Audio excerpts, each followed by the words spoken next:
ദൈവനാമത്തിന് മഹത്വം ഉണ്ടായിരിക്കട്ടെ. ഈ വചന ശുശ്രൂഷ കേൾക്കുന്ന നിങ്ങളെ ഓരോരുത്തരെയും ഞാൻ വീണ്ടും വരുന്നവനായ യേശു ക്രിസ്തുവിൻ്റെ നാമത്തിലുള്ള സ്നേഹവന്ദനത്തെ ഞാൻ അറിയിക്കുകയാണ്. ഇന്ന് ഞാൻ നിങ്ങളോട് സംസാരിക്കാനായിട്ട് ആഗ്രഹിക്കുന്ന ദൈവവചനം അത് യോഹന്നാൻ്റെ സുവിശേഷം 1-ാം അധ്യായം അതിൻ്റെ 16 മുതലാണ് ഞാൻ വായിക്കാനായിട്ട് ആഗ്രഹിക്കുന്നത്. അതിങ്ങനെയാണ് ആ വചനം: അവൻ്റെ നിറവിൽ നിന്നും നമുക്ക് എല്ലാവർക്കും കൃപമേൽ കൃപ ലഭിച്ചിരിക്കുന്നു. ന്യായപ്രമാണം മോശ മുഖാന്തരം ലഭിച്ചു, കൃപയും സത്യവും യേശുക്രിസ്തു മുഖാന്തരം വന്നു. ദൈവത്തെ ആരും ഒരു നാളും കണ്ടിട്ടില്ല. പിതാവിൻ്റെ മടിയിലിരിക്കുന്ന ഏകജാതനായ പുത്രൻ അവനെ വെളിപ്പെടുത്തിയിരിക്കുന്നു. നമുക്കിന്ന് ഈ വചന ഭാഗത്ത് നമുക്കൊന്ന് ചിന്തിക്കാം. അതിൻ്റെ 16 തുടങ്ങുന്നത് ഇങ്ങനെ: അവൻ്റെ നിറവിൽ നിന്ന് നമുക്കെല്ലാവർക്കും കൃപമേൽ കൃപ ലഭിച്ചിരിക്കുന്നു. ആരുടെ നിറവിൽ നിന്നും? യേശുക്രിസ്തുവിൻ്റെ നിറവിൽ നിന്നും. അപ്പോൾ യേശുക്രിസ്തു മുഖാന്തരം നമുക്ക് ലഭിച്ചത് കൃപയാണ്. കൃപയാലല്ലോ നാം വിശ്വാസം മൂലം നാം രക്ഷിക്കപ്പെട്ടിരിക്കുന്നത്, അല്ലേ? ഇത് നമ്മൾ എഫേസ്യ ലേഖനം 2:8 നമ്മൾ വായിക്കുന്നുണ്ട്. അവിടെ എഴുതിയിരിക്കുന്നത് ഇങ്ങനെ: കൃപയാലല്ലോ നിങ്ങൾ വിശ്വാസം മൂലം രക്ഷിക്കപ്പെട്ടിരിക്കുന്നത്, അതിന് നിങ്ങൾ കാരണമല്ല, ദൈവത്തിൻ്റെ ദാനം എത്രയാകുന്നു. അപ്പോൾ നമ്മളിന്നായിരിക്കുന്നത് കൃപായുഗത്തിലാണ്. ക്രിസ്തു മുഖാന്തരം ദൈവം മനുഷ്യരാശിയോട് കാണിക്കുന്ന ആ കൃപയുടെ കീഴിലാണ് നമ്മളായിരിക്കുന്നത്. നമ്മളിന്ന് അനുഭവിക്കുന്ന എല്ലാ നന്മകളും ദൈവത്തിൻ്റെ കൃപയാണ്. അത് നമ്മുടെ ആത്മരക്ഷ ഉൾപ്പെടെ സകലവും ദൈവത്തിൻ്റെ കൃപയാലാണ്. അത് ക്രിസ്തു മുഖാന്തരം ആണ് നമ്മളിലേക്ക് വരുന്നത്. യേശു ക്രിസ്തു മുഖാന്തരം. നമ്മളറിയണം, ക്രിസ്തു എന്ന് വെച്ചെന്നാൽ ദൈവം അയച്ചിട്ട് വന്ന മനുഷ്യരാശിയുടെ വീണ്ടെടുപ്പുകാരൻ. അപ്പോൾ അവിടെ ഈ ക്രിസ്തു മുഖാന്തരം നമുക്ക് ലഭിച്ചിരിക്കുന്ന കൃപയുടെ ആഴം നമ്മൾ മനസ്സിലാക്കണമെങ്കിൽ നമ്മൾ ന്യായപ്രമാണം കാലഘട്ടം, അത് മോശ മുഖാന്തരം ന്യായപ്രമാണം ദൈവം കൊടുത്തു. എന്തിനാണ് ന്യായപ്രമാണം കൊടുത്തത്? അതായത് ദൈവത്തിൻ്റെ സ്റ്റാൻഡേർഡ് എന്താണെന്ന് മനസ്സിലാക്കണമെങ്കിൽ നമ്മൾ ന്യായപ്രമാണം വായിക്കണം. മനുഷ്യരാശി ദൈവഹിതപ്രകാരം എങ്ങനെ ജീവിക്കണം എന്നുള്ളത്, ദൈവത്തിൻ്റെ ഇഷ്ടം എന്താണ്, എങ്ങനെ ആയിരിക്കണം മനുഷ്യൻ ജീവിക്കേണ്ടത് എന്നുള്ളതാണ് ന്യായപ്രമാണത്തിലൂടെ മനസ്സിലാക്കാൻ കഴിയുന്നത്. ഇത് തന്നെ നമ്മൾ മത്തായിയുടെ സുവിശേഷത്തിൽ നമ്മൾ വായിക്കുന്നുണ്ട്.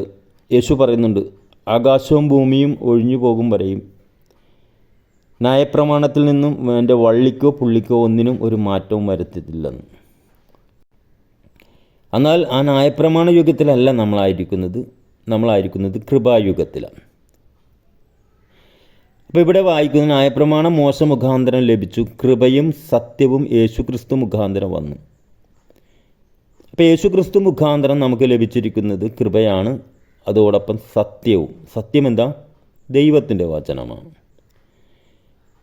അപ്പോൾ യേശുക്രിസ്തു മുഖാന്തരം കൃപ ലഭിച്ചതുപോലെ തന്നെയാണ് ദൈവവചനവും നമുക്ക്, ക്രിസ്തുവിൻ്റെ വചനവും നമുക്ക് നൽകിയിരിക്കുന്നു. അതാണ് നമ്മൾ എബ്രായ ലേഖനം 1 നമ്മൾ വായിക്കുന്നുണ്ട്: പണ്ട് ദൈവം തൻ്റെ പിതാക്കന്മാരോട് പ്രവാചകന്മാർ മുഖാന്തരം സംസാരിച്ചു, ഈ അന്ത്യകാലത്തോ തൻ്റെ പുത്രൻ മുഖാന്തരം സംസാരിച്ചിരിക്കുന്നു. അപ്പോൾ പണ്ട് ന്യായപ്രമാണം പ്രവാചകന്മാർ മുഖാന്തരം സംസാരിച്ചുവെങ്കിൽ പുത്രൻ മുഖാന്തരം കൃപയുടെ പ്രമാണം നമുക്ക് നൽകിയിരിക്കുന്നു. പുത്രൻ മുഖാന്തരവും ദൈവം സംസാരിച്ചിരിക്കുന്നു. അപ്പോൾ ദൈവം എന്താണ് സംസാരിക്കുന്നത്? മനുഷ്യൻ ഈ ഭൂമിയിൽ എങ്ങനെ ജീവിക്കണം എന്നുള്ളതിനെക്കുറിച്ചിട്ടാണ്. നമുക്കറിയാം, നമ്മുടെ മക്കൾ എങ്ങനെ ജീവിക്കണമെന്നുള്ളതിനെക്കുറിച്ച് നമുക്ക് എല്ലാവർക്കും ഹൃദയത്തിൽ നമ്മുടെ ഒരാഗ്രഹമുണ്ട്.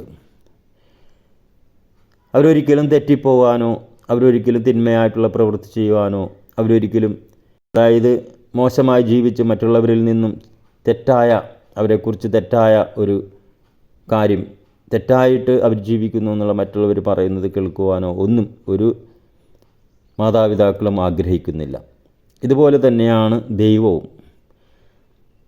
മനുഷ്യരാശി ദൈവഹിതപ്രകാരം തെറ്റായ വഴികളിലൊന്നും പോകാതെ ദൈവ ഇഷ്ടപ്രകാരം ജീവിക്കുന്നവരായിരിക്കണം എന്ന് ദൈവം ആഗ്രഹിക്കുന്നു. അതുകൊണ്ടിട്ടാണ് ദൈവം ന്യായപ്രമാണം കൊടുത്തു.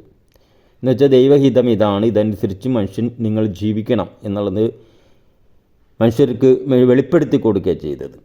അതാണ് ന്യായപ്രമാണം. അത് തന്നെയാണ് ക്രിസ്തു മുഖാന്തരവും നമുക്ക് നൽകിയിരിക്കുന്നത്. അതാണ് നമ്മൾ ക്രിസ്തുവിൻ്റെ ഉപദേശം എന്ന് നമുക്ക് മനസ്സിലാക്കാം. ക്രിസ്തുവിൻ്റെ ഉപദേശമാണ് ക്രിസ്തു ഈ ഭൂമിയിലെ 3.5 വർഷത്തെ ശുശ്രൂഷ കാലയളവിൽ യേശുക്രിസ്തു പ്രസംഗിച്ചതാണ് ക്രിസ്തുവിൻ്റെ ഉപദേശമായിട്ട് നമുക്ക് ലഭിച്ചിരിക്കുന്നത്. അപ്പോൾ ഈ ക്രിസ്തുവിൻ്റെ ഉപദേശവും ന്യായപ്രമാണവും എല്ലാം ദൈവഹിതമാണ്. ദൈവ ഇഷ്ടപ്രകാരം മനുഷ്യൻ എങ്ങനെ ജീവിക്കണമെന്നുള്ളതിനെ മനുഷ്യരാശിക്ക് വെളിപ്പെടുത്തി കൊടുക്കുന്ന ഒന്നാണ്. അതുകൊണ്ടിട്ടാണ് ഇവിടെ കൃപയും സത്യവും യേശുക്രിസ്തു മുഖാന്തരം വന്നു. സത്യം ദൈവവചനം. എന്നിട്ട് ഇവിടെ താഴത്തേക്ക് നമ്മൾ വായിക്കുക, ദൈവത്തെ ആരും ഒരു നാളും കണ്ടിട്ടില്ല, പിതാവിൻ്റെ മടിയിലിരിക്കുന്ന ഏകജാതനായ പുത്രൻ അവനെ വെളിപ്പെടുത്തിയിരിക്കുന്നു. അതാ ദൈവത്തിൻ്റെ സ്റ്റാൻഡേർഡ് എന്താണ്, ദൈവത്തിൻ്റെ മഹത്വം എന്താണെന്നുള്ളതെല്ലാം യേശുക്രിസ്തുവിലൂടെ ദൈവം വെളിപ്പെടുത്തി. ഹല്ലേലൂയ, സ്തോത്രം സ്തോത്രം സ്തോത്രം സ്തോത്രം. ഇത് യേശു പറയുന്നുമുണ്ട്, ഞാൻ സ്വയമായി സംസാരിക്കുന്നില്ല, പിതാവ് എന്നിലിരുന്ന് തൻ്റെ പ്രവൃത്തികളെ ചെയ്യുന്നു. അപ്പോൾ യേശുക്രിസ്തുവിലൂടെ നമുക്ക് നൽകിയ ഉപദേശവും യേശുക്രിസ്തുവിലൂടെ നമ്മൾ കണ്ട അത്ഭുതങ്ങളും വീരപ്രവൃത്തികളും എല്ലാം പിതാവ് യേശുവിലിരുന്ന് ചെയ്തതാണ്. ഹല്ലേലൂയ, സ്തോത്രം. ഇനി നമുക്കൊന്ന് ചിന്തിക്കാം, അങ്ങനെയാണെങ്കിൽ നമ്മൾ എത്രമാത്രം കൃപയാണ് നമ്മൾ അനുഭവിക്കുന്നതെന്ന് നമുക്കൊന്ന് ചിന്തിക്കാം. നമ്മൾ അനുഭവിക്കുന്ന കൃപയുടെ ആഴം എത്ര വലുതാണെന്ന്. ഹല്ലേലൂയ, സ്തോത്രം സ്തോത്രം സ്തോത്രം സ്തോത്രം. അതായത്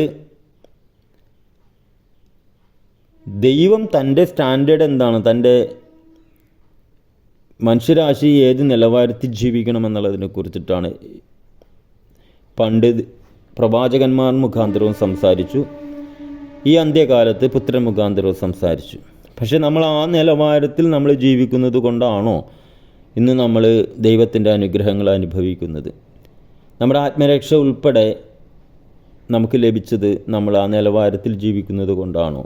ഇല്ല, കൃപയാലാണ്. കൃപയാൽ യേശുക്രിസ്തു മുഖാന്തരം നമുക്ക് ലഭിച്ച കൃപയാലാണ് നമ്മൾ ഇന്ന് ആത്മരക്ഷയും അതോടുകൂടെ ദൈവത്തിൽ നിന്നുള്ള നമ്മുടെ ഭൗതികമായും ശാരീരികമായും എല്ലാ മേഖലകളിലും നമ്മൾ ഇന്ന് മനുഷ്യരാശി വിടുതലുകൾ, അനുഗ്രഹങ്ങൾ, ഉയർച്ചകൾ, നീതീകരണം ഉൾപ്പെടെ നമ്മൾ പ്രാപിച്ചിരിക്കുന്നത് പുത്രൻ മുഖാന്തരം, ക്രിസ്തു മുഖാന്തരം നമ്മുടെ മേൽ ദൈവം ചൊരിഞ്ഞ കൃപയാലാണ്. അതുകൊണ്ടിട്ടാണ് നമ്മളിവിടെ വായിക്കുന്നത്, നമുക്ക് എല്ലാവർക്കും കൃപമേൽ കൃപ ലഭിച്ചിരിക്കുന്നു. എന്താണ് ഈ കൃപമേൽ കൃപ എന്ന് വെച്ചാൽ? കൃപയാലാണ് നമ്മൾ രക്ഷിക്കപ്പെട്ടിരിക്കുന്നത്.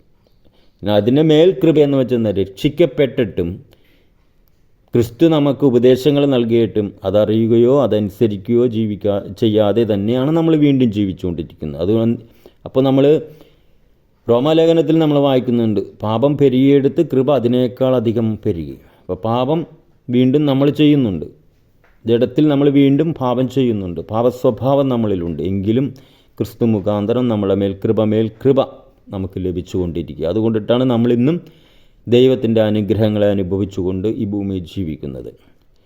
ഹല്ലേലൂയ, സ്തോത്രം. അപ്പോൾ യേശു ക്രിസ്തു മുഖാന്തരം നമുക്ക് കൃപമേൽ കൃപ ലഭിച്ചിരിക്കുന്നു എന്ന് വെച്ച് നമ്മൾ വീണ്ടും വീണ്ടും പാപം ചെയ്യാമോ? ഒരു നാളും അരുത്.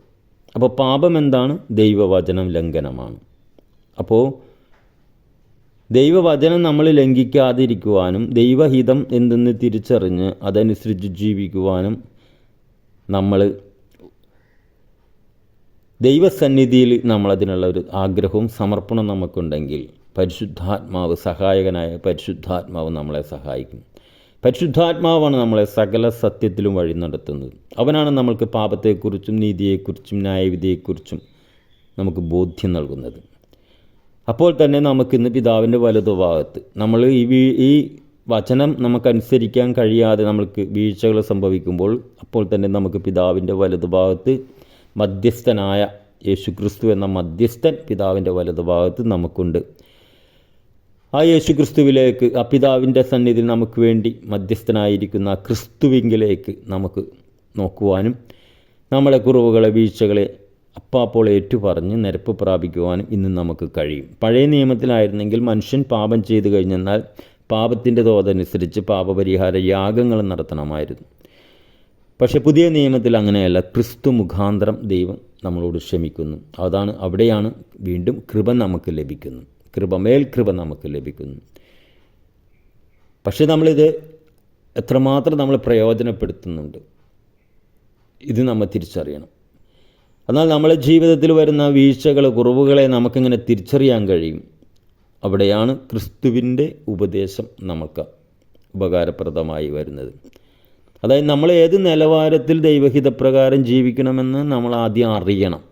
അതിന് നമ്മളെ സഹായിക്കുന്നത് ക്രിസ്തുവിൻ്റെ ഉപദേശമാണ്. അതറിഞ്ഞെങ്കിലേ നമ്മുടെ ജീവിതത്തിലുള്ള വീഴ്ചകളെ, കുറവുകളെ നമുക്ക് മനസ്സിലാക്കാൻ കഴിയും.